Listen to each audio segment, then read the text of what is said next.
Hello guys, in this video I'm going to show you how to set download settings on the Avenza Maps application.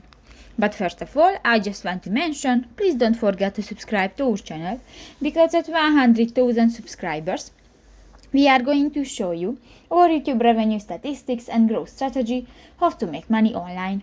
So let's jump into it. First of all, open the application on your device. Click to the three dots at the upper right corner of the screen and click to the settings button.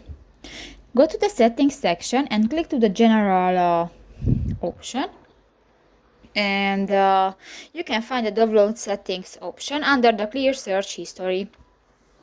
Click that and you can find two options, the over Wi-Fi only and both the Wi-Fi and cellular data, and just select one, for example the second or the first, and just click that and done. So that's pretty much it for this video guys. See you in the next one. Bye bye.